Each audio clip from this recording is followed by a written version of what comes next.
Bipolar disorder has been my biggest teacher. Over the last 8 years, from before getting diagnosed with bipolar to my first episode 7.5 years ago, to my second episode 5.5 years ago, to today when I'm medication free. I've developed a lot of self-awareness related to my states of consciousness, my lifestyle, my needs, both biological needs and emotional, psychological needs. And I wanted to make this quick update because I noticed, well, one of my red flags is lack of sleep. So there were two things about sleep in the last 24 hours. Number one, a funny coincidence. It is the 3.5 year anniversary of wearing an Oura ring. Now, this ring is a sleep tracker. It's not just stylish, it's a biohacker type of technology to basically track your sleep data with high accuracy. It tells me when I fall asleep, when I wake up. Within that, when am I in light sleep? When am I in deep sleep? When am I in REM sleep? When am I awake? So I see things like yesterday, I fell asleep at midnight 48 and I was up. I spent 5 hours and 40 something in bed. But of that time in bed, I did not sleep the whole time. I probably slept 4 and something hours, which was exactly the red flag that I am making this video. So yesterday before sleep was a bit of a, it was a fun day, insightful, with some breakthroughs.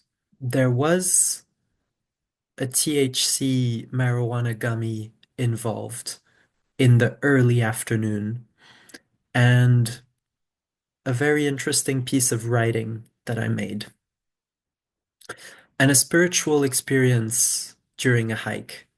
But all of this maybe contributed a bit, but what kept me up was I got sucked into a book that I was reading last night.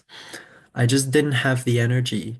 I didn't have the drive to fall asleep. And so I read my book until midnight or so. And then I was up and energized quite early.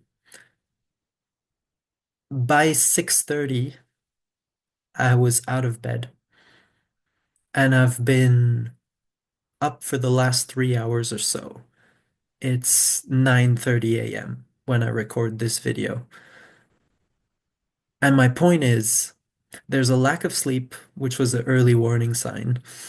Um, and there is a disturbance in my habits.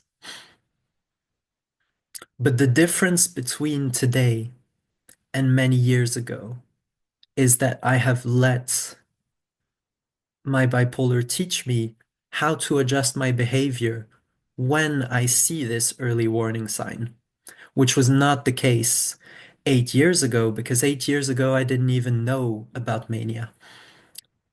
I thought my high energy ecstatic states were normal, and they are to a certain extent, but there's a threshold of too much that goes beyond normal.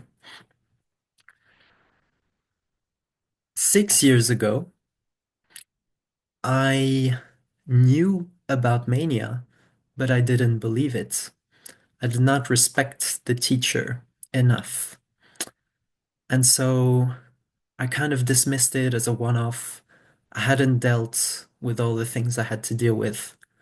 And that's where the second episode really came and hit me. And over the course of the years that followed the second episode, I did the learnings.